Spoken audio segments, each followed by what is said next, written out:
I had to sell my guitar to pay rent one time. Like we were broke. I remember like, insufficient funds, like all those days, right? I mean, I'm sure we all do, especially as creators. And so at this point, we're doing business, is doing well, I'm doing well. And I'm actually going, no, I don't think I want to do that. Like I was just telling you, I took some time off this summer.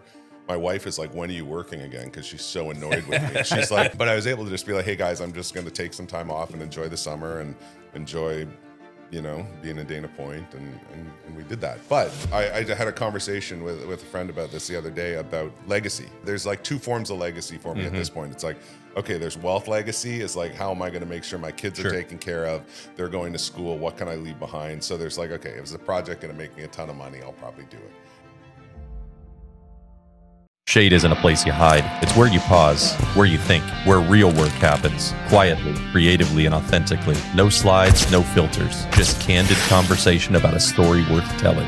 It's not about villains. This is where brand builders, creatives, and storytellers come to share the stories they usually don't tell in pitch decks or press releases. It's about the people who work behind the scenes, challenge the obvious, bend the rules, or build unforgettable brands. This is Shady Characters. I just want to introduce, this is Chris Stacey. Chris Stacey is a filmmaker. He's a creative. He works on feature films. He does a bunch of ad work and commercial work. He's been a good friend here for a few years, and really honored that you decided to come and share some time with us here on Shady Characters. Thank you. Glad to be here. Yeah. So obviously you spend a lot of time behind a camera typically. Yeah. Is this comfortable for you, or is this an uncomfortable setting to be sitting here where you are now? So it's a little uncomfortable these days, but I started in front of the camera when I was like a teenager. Your rugged good looks just naturally can't be. No. So you'll never find it. It was pre-YouTube. Thank God. You'll never find it. Yeah, you'll That's never find a challenge. it. We'll find Oh, this. I've looked, and so people have looked. So We both have wives who have second careers as private investigators. Oh, good, perfect. Certified by Google. So. Oh, I've done a deep dive. I think there's tape somewhere, some beta somewhere. But I was on a kids television show. I started out when I was 14. I was the rapping mailman, and I came in and I delivered the mail, and everything I had to do was rapping and in rhyme. So I had a music career before getting into film. And so You're like Tom Green. You're Canadian. You started in music, and then you transitioned to film. Yeah, white rapping Canadian Tom Green. We actually opened for Tom Green. Yeah. Tom Green, I know him. I don't know Tom Green. So you're going to be a farmer next. I was more sticks. My grandpa had a 100-acre farm in Canada that I needed to go work on. So that's been, if I wasn't living by the beach here in Southern California, I'd probably be on a farm. My sister's got a farm. She's got a 60-acre farm in Prince Edward Island, which is above Maine and all that in Canada. And so you get 2 weeks a year out of amazing weather, and then the rest is 11 and a half months of Is that Nova Scotia? Kind of Nova Scotia area, Nova Scotia, New Brunswick, PEI, all in that same maritime. That's so beautiful up there. Yeah, it's amazing. And they all moved out there during COVID, and I thought they were crazy, and they're having the best time. Yeah. My parents followed, and now everyone lives on the east coast of Canada. Yeah. So how did you end up down here in Southern California? I started flying back and forth for work, obviously. I started out doing stuff. I was doing DPing, doing the photos of a show called Unscripted, which was a Canadian celebrity biography show, which that was basically the easiest thing for me to get my work visa after that, because I was doing like portraits of Hugh Hefner. And so when you apply for your visa, you can't submit video. So you have to either submit written stuff or photos or whatever. So by the time I submitted or was ready to submit to move to the United States, I had 140 celebrity portraits that I'd done that I just like put like the top 10 in. They were like, oh, this guy must be a professional. Welcome to America. And here's your stamp. And so it worked out really good. So I was doing that show, and then I was doing stuff for Apple when iTunes Original first started. I started doing some of the iTunes Original content. And photos for them. And at the same time, was that working with Chiat Day or directly with Apple? With Apple, Oh, that's awesome. Yeah, directly with Apple right at the beginning. Suzanne Varney was the head of content for Apple at the time. And then, but then I got my visa. I was doing music videos, and that was kind of how I made my way into transition from being a musician to shooting music videos. But so I was shooting music videos for a band called Red Light King. They were like a big rock band and, at the time. And so Disney, they were signed to Disney Hollywood Records. And so they actually helped me sponsor my visa and got me into the States for the first time. So that's how I made my way down here. It was like a whole slew of things. And I was coming down probably once a month down into LA. And at that point I was like, okay, well, maybe I should just move down once I was Sure. And then I had friends. I worked in board sports and like surf and skate and all that kind of stuff, and did some series in Canada with that. So I had some connections with Quicksilver and Volcom and those kind of guys. And so that's where Orange County came in. I came down, I did a surf camp and filming a bunch of surf stuff at Doheny with Quicksilver. And I met a guy named Michael Dar, who was an exec at Quicksilver, and he lived in Dana Point. And so we spent 10 days in Dana Point shooting. And I was like, this place is heaven. One day I will move here. So when I moved, I lived in Hollywood across from the DMV in downtown Hollywood. Like you nailed it right in the exact spot. Oh, it was beautiful. That's heaven. So that was the first spot I moved. And and I had like the first day I arrived, the neighbor came out with a baseball bat because he didn't know who I was. Like it was Hollywood. It was like, welcome to California, welcome to Hollywood. But at the same time, it was like 2008 during like the recession and all that. And so sailboats in Dana Point were going for like nothing. So I bought a sailboat in Dana Point. So I'd go and spend the weekends on the sailboat. Yep. And then after like 6 months, I was like, why do I live in LA? And I was like, in Dana Point. And we've been there ever since. So yeah, there's my story. Did you ever live on the boat? Or? Only weekends. It's funny. The rumors back home was that Chris bought a sailboat and is living on a sailboat. Yeah. Those are the rumors. And I was like, that's not the case. I have a house too, I promise. I'm Captain Ron now. Yeah. But it was nice on the weekends. The dog and I, we'd get off the boat and go get our coffee. Yeah. The coffee and porter. And Did you go to the new location yet? I have. I've been Yeah, twice. I was there yesterday. Yeah. Now it's like walking distance for us. So it's beautiful. Yeah. Yeah, they did a great job on that. Yeah, it is really nice. So yeah, man. So where do your music tastes align now then? You started in rock. Yeah, tell us about who are some of the other bands that you've done music video work for. So a lot of hip hop. Like all the Detroit guys besides Eminem, but like Royce the 5'9" and CeeLo and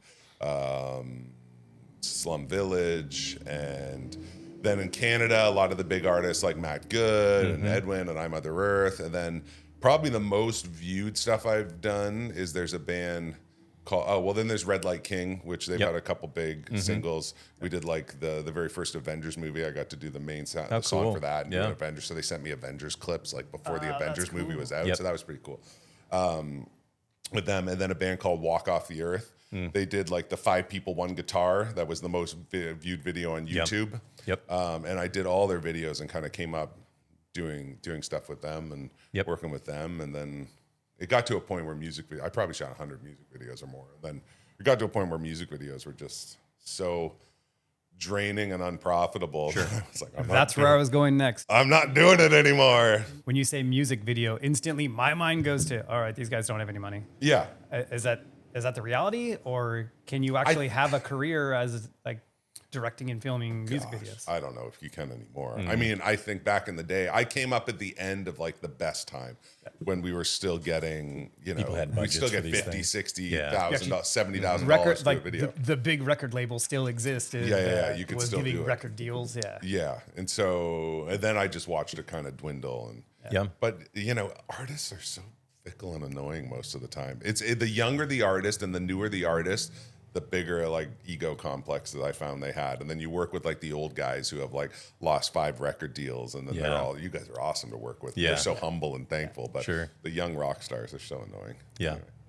So you saw the writing on the wall. You said, I don't want to be a career music video filmer. You jump to what? What do you do next? Well, it just kind of transitioned. I think the best part about music videos and why you should still shoot them is because it's like an open playground to try things. You could MTV it and throw your camera sideways and you could do whatever. It's just whatever was cool. And so I ended up using that as a platform for me to learn how to shoot. And I think it was just, and they were giving us money at the time. So, stuff from like motion control, like the Milo, which is the original motion control unit that weighed like 50,000 pounds and they brought it in on a trailer. Like we did stuff with that, with film. And every time I'd shoot something, and this is when I was in my 20s, I would try to figure out, okay, what new tool am I going to pull out? What new trick am I going to try to learn? What am I going to try to figure out and have someone pay me to learn? Yeah. And so I remember even with the Milo thing, we did a really weird, like off-speed thing. It was a video for an artist called Edwin. It was like my 4th music video. And I was like, oh, we're going to try something really cool. And basically we wanted all these different versions of him as the camera was moving. Yep. And this was a hard thing to do. Now it's like you can do it just, really simply. Yeah. But we did different frame rates. So we shot the background plates at like 6 frames a second. We shot some of the other stuff at like 16 and then the main talent at 24. It might have been even slow motion, and then we combine, and so the thing had to move at different speeds and all this kind of stuff to make the footage match. And I was like, I didn't know if this was going to work, and I was like, I'm going to get fired and never get hired again. And I actually remember you get back to the edit and like, sorry, this isn't going to work. Yeah, well, this is what I was thinking. There was a program called Shake. I don't know if you guys remember Shake. Shake. Yep. So it was Shake, and I remember, and I'd never done any compositing or rotoscoping, so I was teaching myself at a rotoscope and do all this kind of stuff. And I rendered out, and it took a long time to render these things. I rendered out the first like 5 seconds, and it worked. And I actually had like a little tear because I was so scared and so happy that I will live to work another day, and this actually worked. So I was always trying to push myself anyway. And I think music videos are a great way to do that, where there's just no real pressure to do anything. So you can just have fun and learn. And you bring up a really interesting concept, and I've heard you talk about it before, but as students, a lot of times we look at being a student and we are paying to learn. And I think your philosophy has always been, I want to get paid to learn, right? And so you kind of flip that on its head a little bit. Tell me a little bit about what that means. I mean, it's that famous saying, fake it till you make it. Yep. I would always say I could do something. I would never go, and maybe that was young arrogance or whatever it was, but even now I'm like, sure, we can do that. Yeah.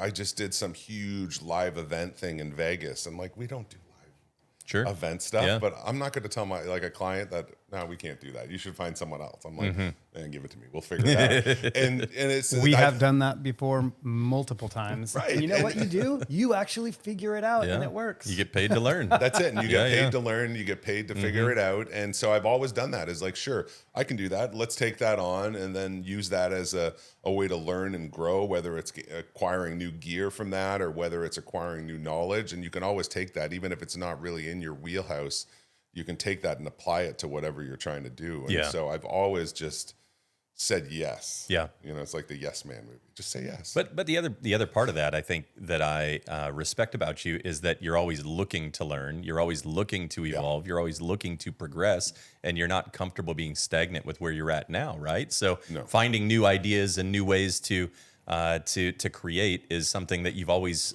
really done a good job at. Yeah, I think so. And now it's weird because I always said say yes. I've actually gotten to a point now where I can say no. Sure. Which is very interesting because that like starving artist, there was time like when we first moved down here, I had to sell my guitar. I had like a Martin that I played, and I had to sell my guitar to pay rent one time. Like we were broke. I remember like insufficient funds, like all those days, right? I mean, I'm sure we all do, especially as creators. And so at this point, we're doing business is doing well. I'm doing well. And I'm actually going, no, I don't think I want to do that. Like I was just telling you, I took some time off this summer. My wife is like, when are you working again? Because she's so annoyed with me. She's like, get the hell out of the house. Yeah, please leave. Please go. But I was able to just be like, hey guys, I'm just going to take some time off and enjoy the summer and enjoy being in Dana Point, and we did that. But it's about, I had a conversation with a friend about this the other day about legacy. Yeah. And about, okay, what are the projects now? I said, there's like 2 forms of legacy for me at this point. It's like, okay, there's wealth legacy. It's like, how am I going to make sure my kids are taken care of? They're going to school. What can I leave behind? So there's like, okay, if it's a project going to make me a ton of money, I'll probably do it. And then the other more important one is, what's the legacy now? That is this project going to move my career forward? Is it going to leave a mark? Am I going to be able to tell a story or say something? And obviously, in between, you do your commercials and your corporate stuff. But now I'm trying to look at it, being mid-40s. It's like, what's the bigger picture? What am I trying to do? What are the projects I'm trying to work on that really mean a lot to me, because we obviously didn't get in this business, most of us, to shoot corporate commercials or shoot this kind of stuff. We came in to tell stories because we love movies. So now I'm at a point where I've accumulated enough stuff, enough gear, where I can kind of create anything at this point. So it's like, what are those projects? Where am I going to invest my money? It's not going to be in the stock market because I have no idea what I'm doing there. But am I going to put it into a movie, into developing scripts, into developing that kind of stuff? And that's kind of where I see myself now and wanting to do. So the potential to earn doesn't always have to be in stocks and bonds and cryptocurrencies. Like you can invest in your passions and still be successful. And and at that point, you're helping advance like your interest as well. That's it. And it's always been, for me, my dad always said, it's funny, and he always said, invest in what you know. And so, that being said, he was a composer and he invested in Apple in the 80s. So it's like, okay, well, you knew that. So I was like, okay, good move, Dad. I was like, wait, but he never invested in anything. And he's like, well, I know this, I'm going to invest in Apple, as he's like composing on a little like Macintosh cube. And so we were always a Mac family. But anyway, other than that, like, what do you know? And so for me, it was like, I know myself, I know the business, I know equipment, I know the industry. So it was always investing in that, investing in gear, investing in all that kind of stuff. And so that's where I've always invested. And it probably doesn't reap the benefits of like a lot of other things. But for me, I think, wealth and success isn't always determined by just how much money you make, because I know lots of guys in Newport, like we were talking about, who are just billionaires and they're miserable and they all want to be me. They still got to get up and go to work every day. They all want to come. Or maybe they don't. Oh my gosh, you're just out making a movie, or you're shooting out in the middle of the swamp, and this is amazing. What a life! I'm stuck in an office, and so. There's also that element of success as well, I think, where you're doing what you love and you're not just working to earn. So. You bring up two thoughts I have, and I want to dig into a couple of like projects that I know you've done a lot of amazing work.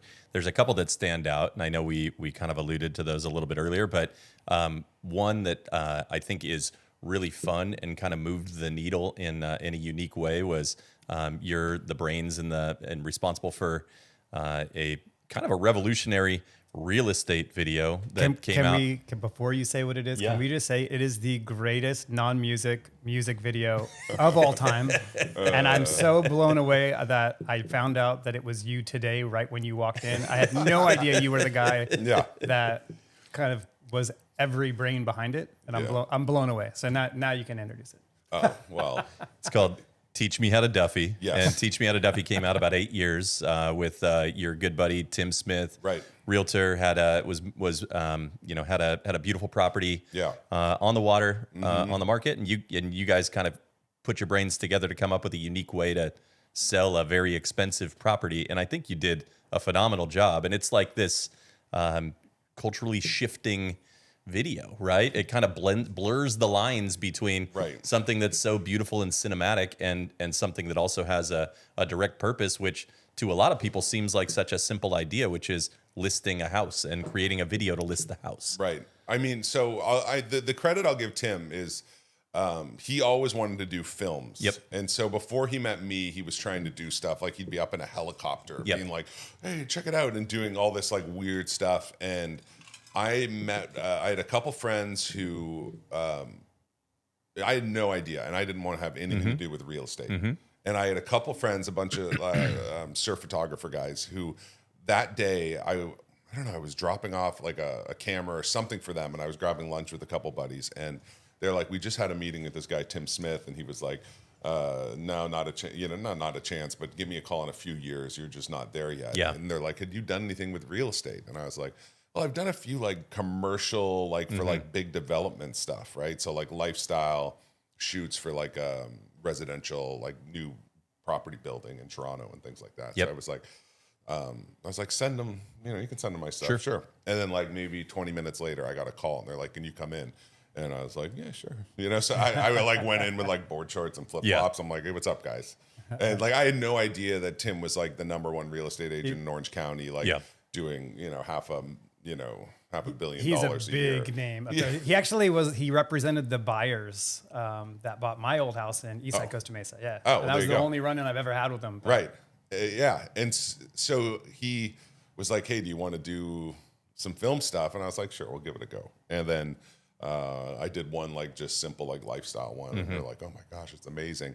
And then to give him the credit, I think Tim saw my kind of creative side and he just let me run with it. Yeah. And so I think we started out doing some more irreverent stuff and it just started working. And I remember the first one that kind of hit that scared him a bit and it got him outside of his comfort zone. I did this one. I brought my friend Bradford in and I had him do like the master of your domain and he went around the house buck naked and we did like the Austin Powers thing and then the homeowners came in and he was just visiting there, but it was this whole thing, you know, he was just like house sitting and you know, and so we did this thing and it was hilarious and my buddy Brad is like comical genius and so that was great about doing all the other things that I could pull in this talent to help me. And so he was sitting at the gym in the sauna and he heard two other people going, oh my God, did you see this real estate video with the naked guy? That's disgusting. So he calls me up and he's like, dude, I don't know how I feel about this. And I'm like, when's the last time anyone talked about a real estate video at the gym? Right. And he went, oh yeah. And then it was just like gangbusters from then. And we were just, and so we've done some What else can we do to offend people? Well, yeah, and it was like and then we realized funny worked really well. It was like, how do you get people to sit through a listing video? And the other thing is this too, is that with him, he sells that like 1% of people who can afford this. There's like 1% of people in the world who can afford these homes that he sells. So it's how do you get it to them? So Duffy came along and he had this I think it was listing for 42 million on the harbor. And 8 years ago. Yeah, 8 years ago. So it sold a record. I mean, I already ruined the story, but it sold for 36 million, and that was a record sale price in Newport Beach for on the. That's on the quite peninsula. a commission check. Yeah, it was. I was like, bro. And so I don't know. I had this idea, and I think I had it a few months before about. Taking the song "Teach Me How to Dougie," and I was like, someone needs to do "Teach Me How to Duffy," and I don't remember where I came up with it, but I just had this idea, and I kind of said, "Hey, why don't we do this?" And it was a bit of a last minute thing, and then I worked with my friend Marshall, and we just recorded the song, and then Miles and the guys who are in the video were all a bunch of Canadian friends, and they're all talented guys that I'd worked with before in LA, and I was like, "Hey guys, are you guys around like next weekend? Can you come down to Newport? I've got this video." So I had Miles. I went up to Miles. He recorded his verse, and I wrote it for him.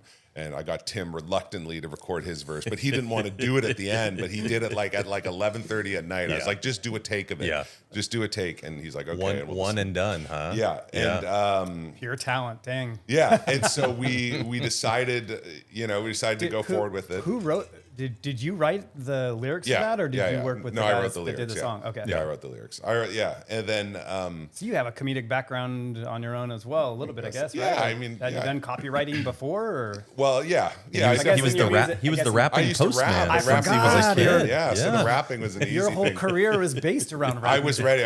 I was leading up to make the Duffy. My whole life led up to this one point to make a real estate video. Did you have a cool stage name? No, I was too white for that. We did like live, like so it was like too white. Yeah, too white. That was my name. Yeah. I don't know. You don't even have a white name. Yeah. And then so given my background in music videos, I was able to get in touch with the Cali Swag guys just through some friends. And one, we needed permission to do the song. To rip off Teach Me How to Dougie. And then two, I sent it to them. I was like, hey, this is what I'm thinking. They're like, that's hilarious. And I was like, well, any interest if you guys wanted to come down and just sing the chorus? And because I think we gave them $5,000 or $6,000 or $7,000 or something. So and they came down, they were in the video, which gave it like super credibility. Yeah. And street cred right there. And then so when they came down, I had the idea to open the video and go, what if they like were driving through Newport Beach and came up on a bunch of white guys, and they're like, can you teach us how to Dougie, and you mean Duffy? And so then we just ran with it, and then we just ran around. It's so good. And then had fun. And so it's aged amazingly too. It's still as funny today as it was then. It's so good. Yeah. So we put it out. So here's the best part about the whole thing. I had to go I think I was headed over to the Middle East or something for a shoot. And so I was with the video released, and then it just started kind of doing this. And then I think like maybe 5 or 6 days into it, the homeowner, his name was Craig Atkins, was calling Tim going, you fucking kidding me? We've got people, it's midnight, and there's people on my dock dancing to the Duffy. Be like, Tim, come on out. And he's like losing his shit.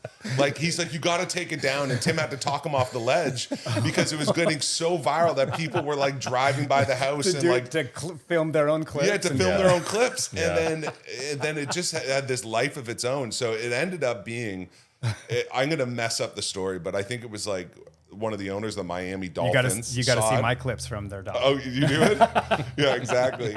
But one of the owners from the site was somehow to do with the Miami Dolphins. An owner sent it to someone. Their cousin sent it to them, and however it went. But because of the video, it actually got the buyer to come in and take a look at the house, and that resulted in the sale of the home. And it worked. And so, and then what was it like? Dateline and all these like news coverage picked it up and did all this stuff with Tim, and it was like just this crazy. Is that the highest viewed video you've ever put out? No. Okay. So the Walk Off the Earth stuff has, I think I've got like over. That's the Avengers. Yeah, the Avenger. Yeah, and I think we've got, I don't know, like 200 million plus views on some of those ones. Yeah. So but as far as real estate goes, I think there's nothing that even probably is in that universe. And people still, it's on like people's playlists when they like drive their Duffy boats around the harbor now. They put on TV Had Enough, which is just how funny. Stupid. Do you get publishing money for that? Have you put it on Spotify? I mean, I should have. I should have put it on. No, I don't get anything. I got a thank you from Tim, and we've become great friends, and so now I don't do a ton of stuff for Tim anymore because I'm so busy. But when I do, we do some big ones for him and have some fun. So let's pivot to what keeps you busy now, and I know that in the last couple of years, you've really kind of hit your stride and started making more feature films. Yeah. One of the ones that stands out to me, because it's so beautiful, is The Blind. Oh, yeah, and I'd love to hear a little bit more about how that one came to be and how you created such an amazingly beautiful film. Thanks, man. Yeah, I mean, so keeping me busy, I think I try to do some big creative projects every year, whether that's a movie or this and that. And so I've had the opportunity and gotten really lucky to jump in and get into the feature world as a cinematographer, which has been kind of the dream, right? And yeah, I mean, the one that really, I shot some other small ones and things like that, but I had the opportunity, a producer, Brittany Youst, she's a good friend. I did a couple small projects for her, and she was one of the producers on the Blind. And I remember, a year before, 6 months before, she was like, I'm working on the Phil Robertson Duck Dynasty biopic. I'm like, that sounds cool. That sounds super I was cool. like, can I do it? And she was like, no. She was like, there's no way they would go for you. And so I was like, oh, I mean, they always want names and they always want this and that. And so they had a DP who was supposed to do it, and his movie kept pushing. And so their production schedules just didn't line up. So I got this call, and it was still a ways out from the movie, but he just realized he wasn't going to be able to do it. So I got a call from her. She's like, hey, can you interview in like 10 minutes to the interview with the director for the film? And I was like, yeah. And so I started talking to him, and maybe halfway through, he started talking about, it switched from like these questions to like what we're going to do and what, and I was like, I got a shot. You're saying I got a chance. Yeah, you're saying I got a chance. And then like 10 minutes later, she's like, do you want to do the movie? I was like, yeah. And it didn't even matter what. I was like, I'll just do whatever. Sure. Pay me nothing, pay me da-da-da.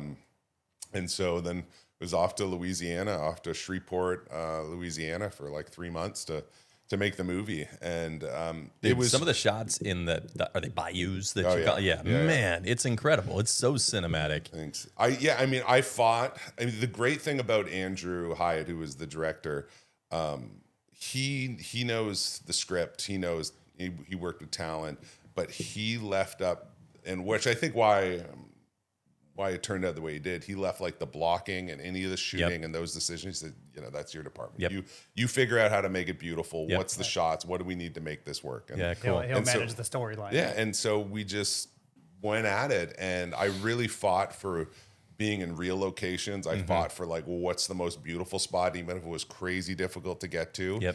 And I had a production designer, Christian Snell, and the set decorator, Cassandra, and the whole team.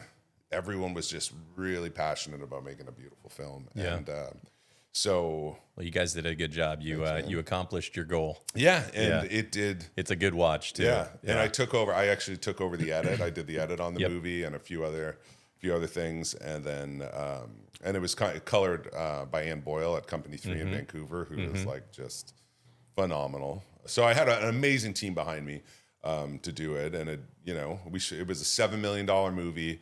It did almost 19 million at the box office, and then it's done another 20-30 million post that with sales to Netflix and UK and all that. And then I know Phil just passed away a couple weeks ago, and so they've just announced that Fathom Events wants to do another run in the theaters. So I think it hasn't been released, but by the time this is out, it'll probably be out. But I think August 31st or something, they're going to do another theatrical run of it. Yep. Oh, very cool. So it's pretty cool. I'm like, I could go see it again in the theaters. What does it feel like to see a film in the theater that you had your fingerprint on? I mean, it's like dream come true. Yeah. Kind of like hearing your song on the radio for the first time, right? I mean, it's like goosebumps even now. You know, like it's one of those things you just always. Can I go to the theater? Or anyone in North America was able to go to a theater because it was like 3,000 theaters across the U.S. like to go see the movie I made. So all my friends went and saw it. And then I got nominated for Best Theatrical Cinematography at the CSC, the Canadian Society of Cinematographers. And that got me in with the ASC guys. So now I'm really, close with them. And so, I mean, it was just like this big jumping off point that was just kind of launched my career in a different direction. Absolutely. It's exciting, man. Yeah. Yeah. So now you're working, you've got some other stuff going right now in that same world. Yeah, I did a movie called Average Joe, which was in theaters last year, and Matter of Time, which is with Sean Astin, which just premiered at the Dallas Film Festival. We're going to shoot, I might be leaving tomorrow to go shoot a feature in Seattle, which I'm going to be taking over to help someone else out. And then even more exciting, I don't even know if I told you, but my dad and I wrote a script. You did? Yeah, we talked about this. Yeah. So my dad and I wrote a script, and we're just finishing the funding for that, and hopefully going to shoot that this winter. Yeah, you're going to Morocco or somewhere. No, it's going to be like Romania. That's right. Yeah, somewhere Eastern Europe. Yeah, so how cool. So it's my sister's story. Yep, that's right. And she was one of the first 10 kids adopted outside of Russia after the fall of communism in 1992, 93. Yeah, that's right. And it's this like crazy whirlwind of a story. And I was watching Instant Family with Mark Wahlberg, which is an amazing movie. It's like an adoption / foster movie. Yep. And I was watching it, and I was like, this movie is amazing, and I loved it. And I just messaged my dad, and I was like, just watch this movie. And I was like, and then I found out it's the director's, his family's true story. And so I watched it, and I was like, maybe. And my dad's a writer as well. And I was like, what do you think about writing my sister's, Elena's story about Russia when you went to Russia? And he was like, I don't know. So he came down, they visited from Canada, and he brought all the old faxes, and we got in touch with his interpreter over in Russia, and we just started going through things. And it was like an emotional thing because we were reading these faxes because that was the only way my parents were able to communicate back and forth when my dad was over there trying to adopt her and all this kind of stuff. Anyway, long story short, it was like 2 years. We finished the script, and then it's just been like people have really fallen in love with it. And so trying to find the right home for it. Yeah, at this point. and so good. Yeah, so anyway, so that's an exciting one. Yeah, because that's a project that's like near and dear. Yeah, you get to blend your passion with your personal story in a way, and help tell your family's story, and that's going to be really cool. Yeah, it's like a family story that hits really close to home. That's great. Yeah, the best kind to tell. Yeah, and so and it was great. I mean, and why the blind guys are involved. So the whole Robertson family, they have their big production company and everything. And I sent them the script, and Corey and the family, and they read it, and they were just blown away. And they just, I remember they said to me when I sent them the script, and they're involved in funding it, they said, the care that you took with our family story just blew us away. So we can't imagine what you would do for your family story. Oh, we're in. Dude, So cool. we're in, right? Yeah, and that was it for them. Incredible. Yeah, so that's all they need. That's all they needed. You took so much care and cared about our family story so much that we can't imagine what you do with yours. So So I mean, those are the things. You just never know where those things are going to come from and take place. And oh, cool, man. Well, I really appreciate you coming on the show today. I feel like I learn so much every time we get to chat, and so Having you come here and tell some stories, man, was really, really fun. And thank you again for being a Shady Character with us. Oh, yeah. I am so honored to meet the guy behind Teach Me How to Duffy. Oh, good Lord. Best day of my week. Yeah, well, next one you'll come in. You'll do it with. We'll do a reprise. Yeah. All right. Well, thank you, man. I appreciate it. Yeah, no problem, guys. Thanks. All right. Thanks, Chris. Yo, yo, yo. There we go. Is that Oh, I better? can talk big and loud for you. It's no Yeah. problem. I've got that radio voice. Yeah. I totally forgot what we were talking about. We were on. Oh, yeah. I am so honored to meet the guy behind Teach Me How to Duffy. Oh, good Lord. Best day of my week. You want to put it in a non-Starbucks mug? You want me to put it in a That's Creative cup? Yeah, there's sponsors. You can do that.